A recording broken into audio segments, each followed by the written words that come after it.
Ladies and gentlemen, it is your favorite Zionist white colonizer, Prince of Egypt. I don't know what happened to me. I had a seizure there. We're reacting today to Anjem Choudary, the grand Islamist of the UK, who, while he was arrested, I believe, his ideology still lives on in the Muhammad hijabs and the Ali Dawas of today. He's not going anywhere, and neither is the ideology. This is Anjem Choudary being IV'd in October, interviewed in the 2012 by Christian Broadcast Network, CBN. Shout out to CBN. We've been with them quite a few times already. He wants to replace democracy with Sharia law. He hopes it can be done peacefully or with minimum force. Man-made law is oppressive. He looks at Tunisia and Egypt and how quickly things can change. He was jailed for 5.5 years in 2016 for terrorism and is currently in court charged with directing a terrorist organization. Let's take a look. Britain is Darul Harb because they are, anathema to... Dawla al-Harb, just if you guys have no idea, in Islam there are concepts called Dawlat al-Harb and Dawlat al-Salam, which means the house of... sorry, not Dawlat, it would be Dar, which means the house of peace and the house of war. Any place that is not Islamic is considered the house of war.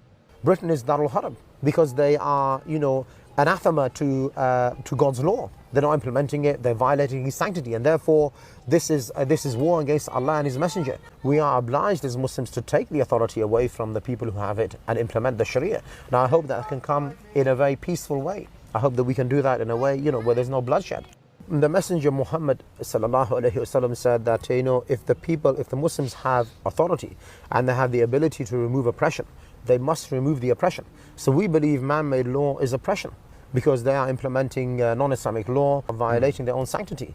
So, if we are in a position of power and authority, we are obliged to take that authority, with the minimum force and to implement the Sharia, certainly. So, this will be the case one day in Britain. And when you talk about jihad, you're not talking about spiritual striving, you're talking about military jihad. No, I think there are two types of jihad in which people are engaging in today. One is the jihad of the word, and the other is jihad of the sword. So in Britain, we are engaged in the jihad of the word. And, it's as important to remove the ideological foundation and, if you like, the pillars of Western civilization, like democracy and freedom and secularism, and to expose them and to bring back people to worshipping the one true Lord, which is Allah.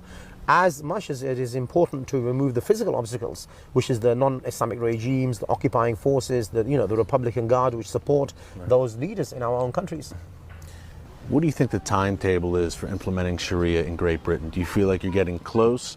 I would point towards, Tunisia and Egypt and these countries to show you how quickly things can change. It could be in a year or 5 years where people could be, rejecting the kind of liberal democracy. They're unhappy because, the basic needs are not being met. They're looking for alternatives. And, revolutions happen very quickly. So, I don't know how quickly the Sharia will come. Perhaps in 5 years, perhaps in 10 years.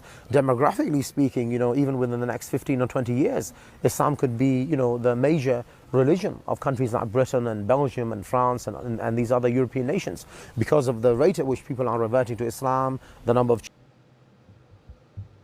Nah. That's fine. Let's import a few more. It's fine. We'll be fine. Bring in a few more. Bring in 100,000 more. Just for shits and giggles. Let's do it. I think you guys really don't understand. They are invading your country, and they're doing it, and then they're laughing at you as you let them invade your country. And then they're telling you that you're weak and that they're going to take over and they're going to replace your religion, replace your way of life with theirs because it's better and more just and more correct. And you look at them and you say, they just don't understand. My sweetheart, they understand.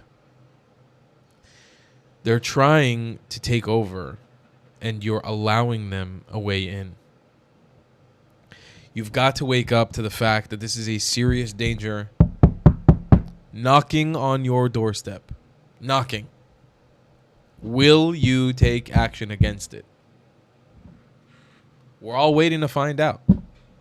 I'll see you guys in the next one. I love you long time. Goodbye, Clats. If you believe in my content and want to support me, just know your help is needed. There's a bunch of great ways to support me, being PayPal, Buy Me a Coffee, or joining my Patreon community down below. Patreon is the best way to support my channel, and you'll get a bunch of cool perks depending on what tier you join. Another great way to support me is by buying my merchandise on thetravelingclat.com. I regularly drop new merch designs like this beautiful hat or this amazing shirt, where you can support the channel and get something cool for yourself. I also have an amazing Discord community with people from all over the world. Thank you so much for your support.